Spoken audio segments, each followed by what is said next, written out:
This shiur is dedicated Leilui Nishmat Amnon ben Lekadam and Bela bat Rivka.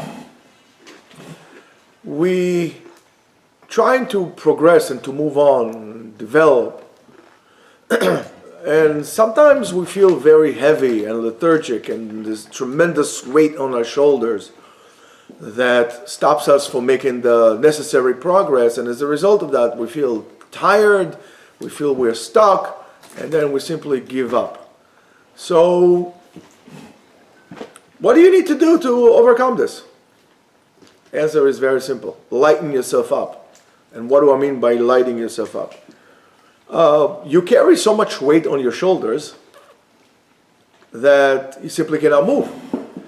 For example, even if you are an army ranger and you're doing your training, you're putting a rucksack on your back that weighs 50, 60 pounds, it doesn't make a difference how good shape you are. It's not the same if you're going with like a little bit of just like a small bag on you, right? You carry so much.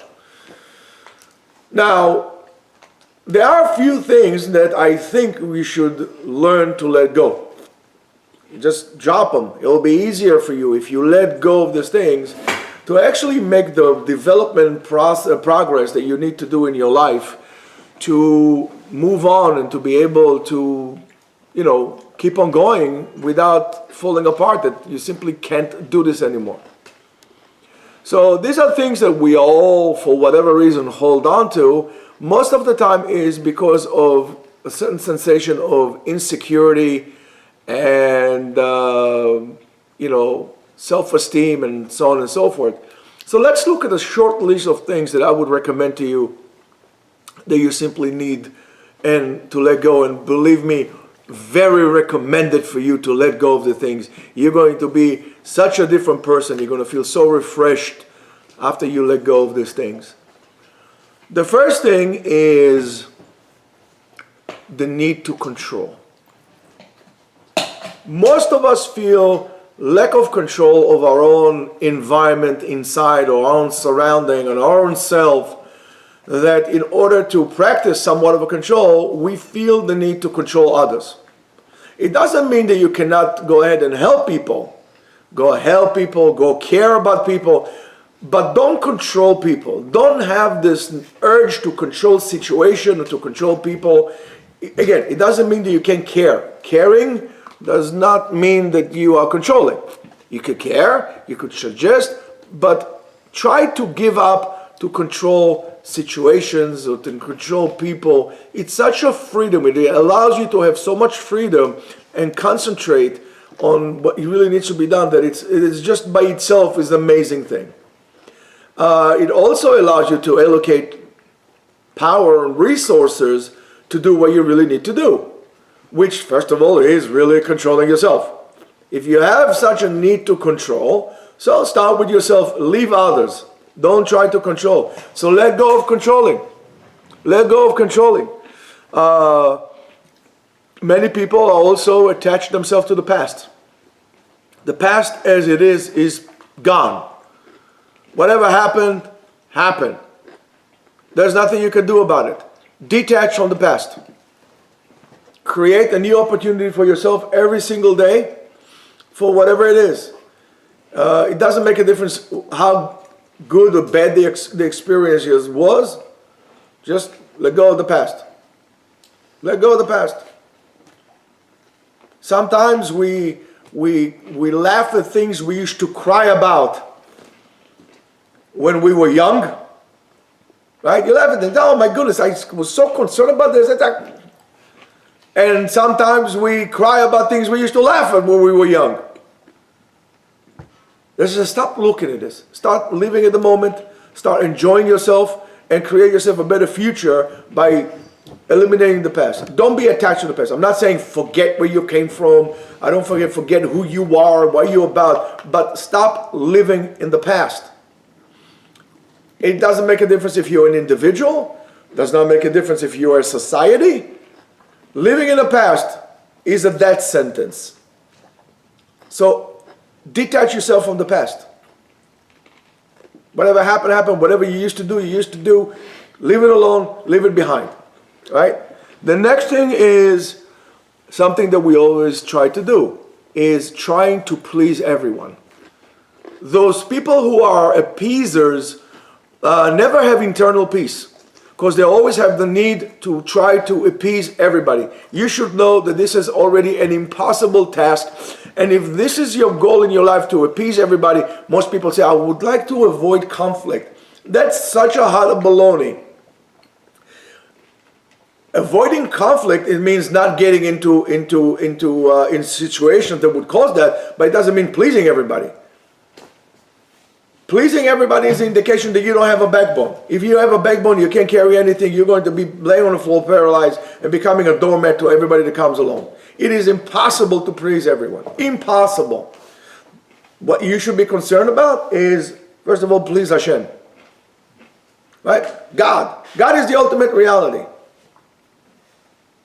I'm going to tell you something. God is the reality.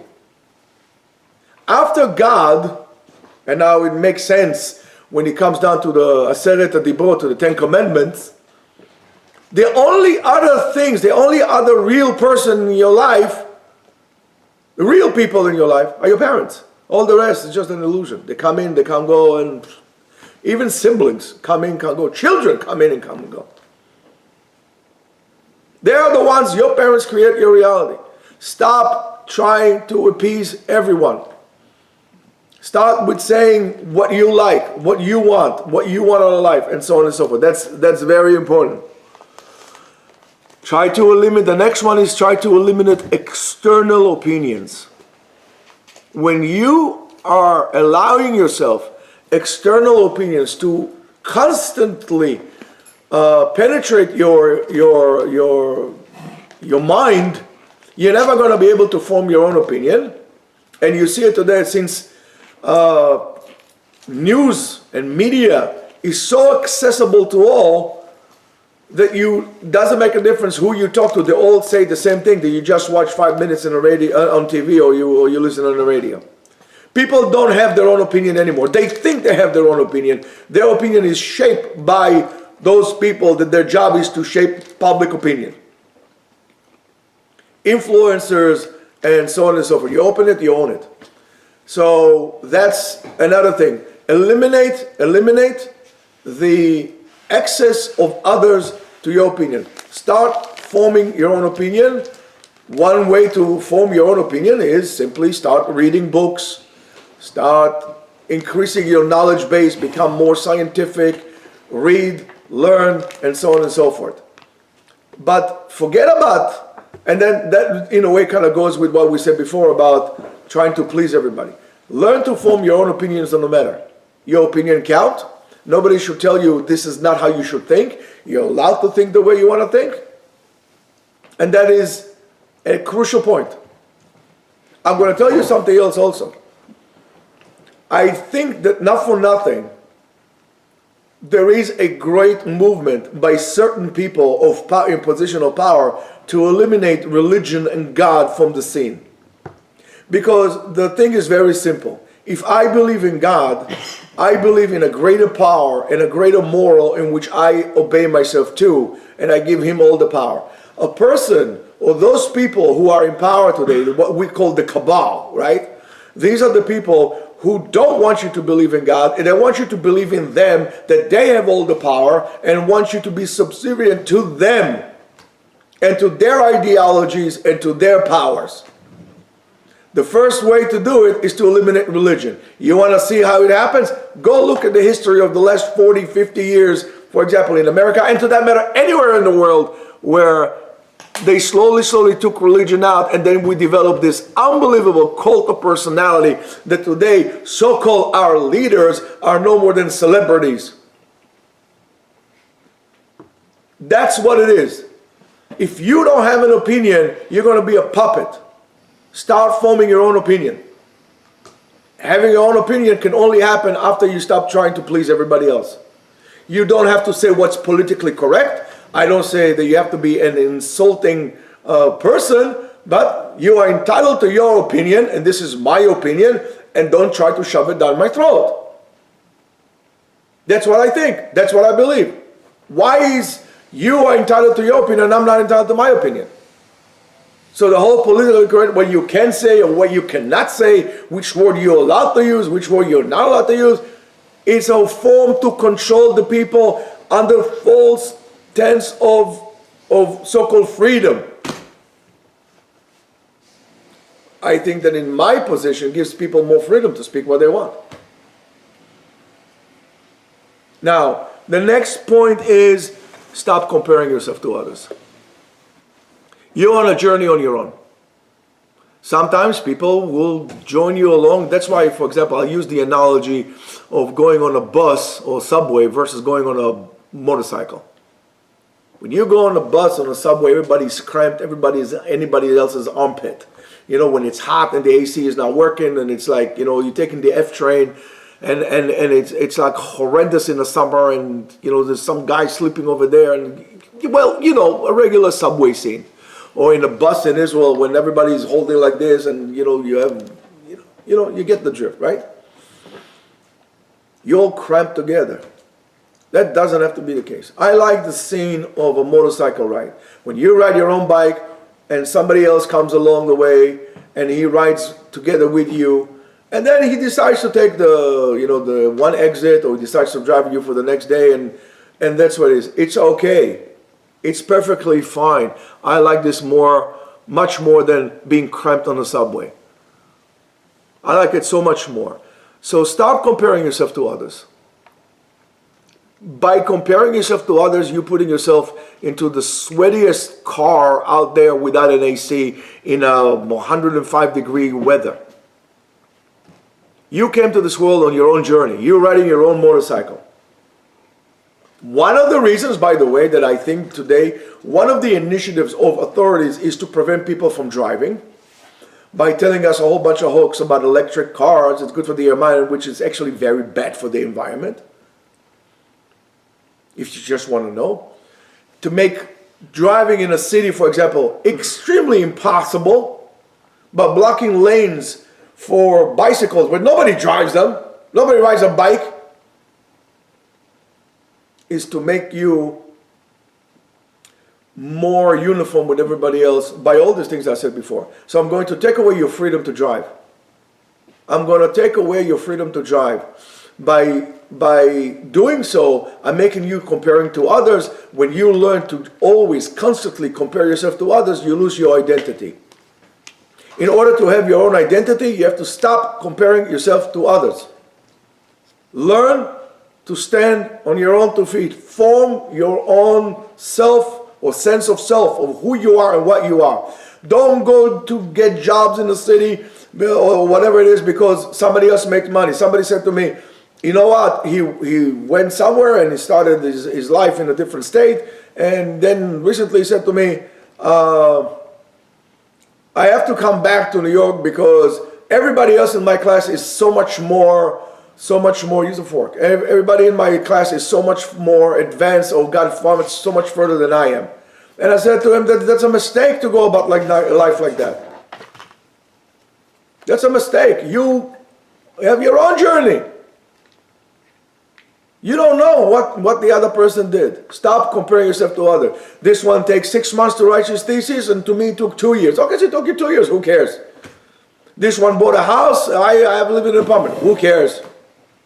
When you constantly comparing yourself to others, you will never be able to take an initiative in your life because you're always one step behind another person. You always have to react to what somebody else does. You can never act on your own self in your own life. So stop reacting, start acting in your life. How do you do so? Stop comparing yourself to others.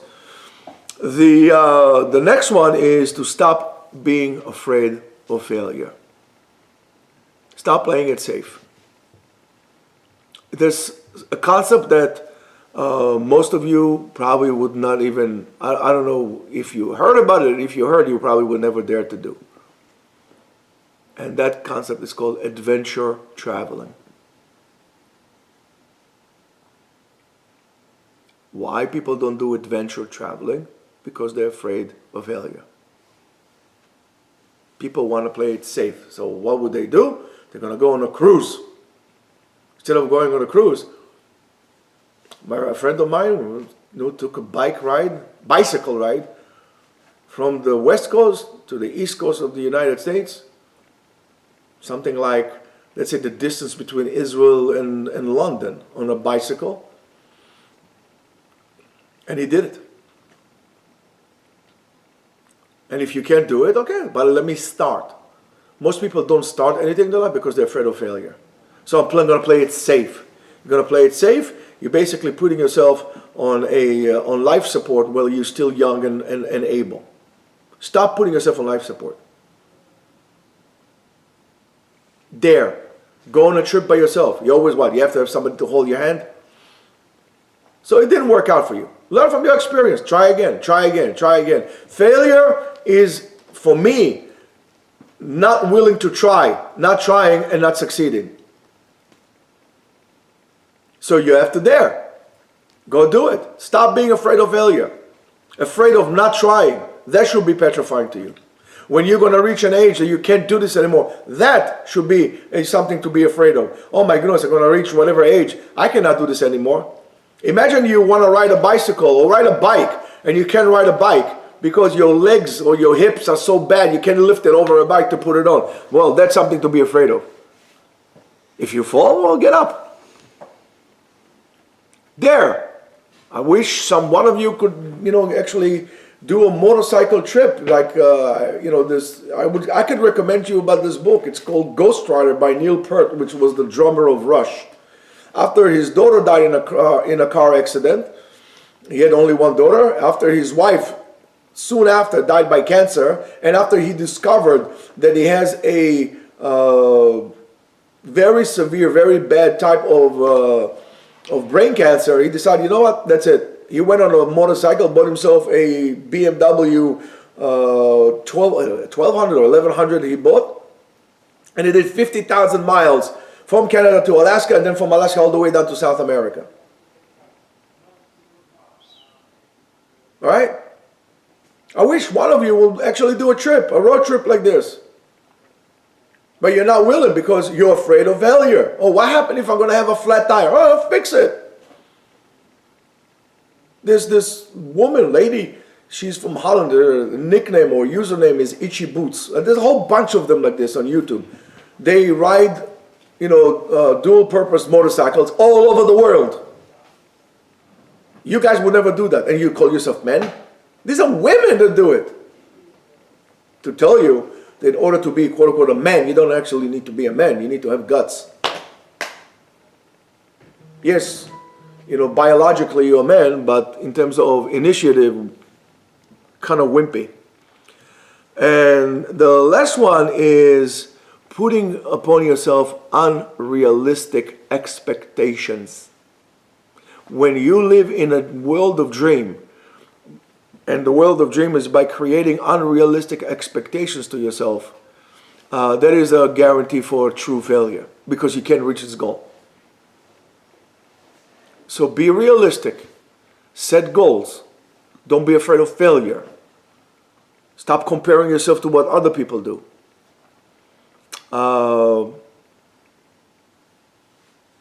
These are the things that will help you. Stop listening to what other people's external opinions on matters, or you shouldn't do it because you're wasting your time. No, if I want to travel, I'm going to travel. It's not a waste of time. It's an experience. Don't listen so much to what other people tell you how you should live your life. Guess what? They had a chance in their own life. Stop trying to control other people. By you stop controlling or trying to control other people, you'll be able to also realize when people try to control you, because you're going to be very sensitive about it. And stop being attached to your past. Create yourself a future by living the present. Have a nice day.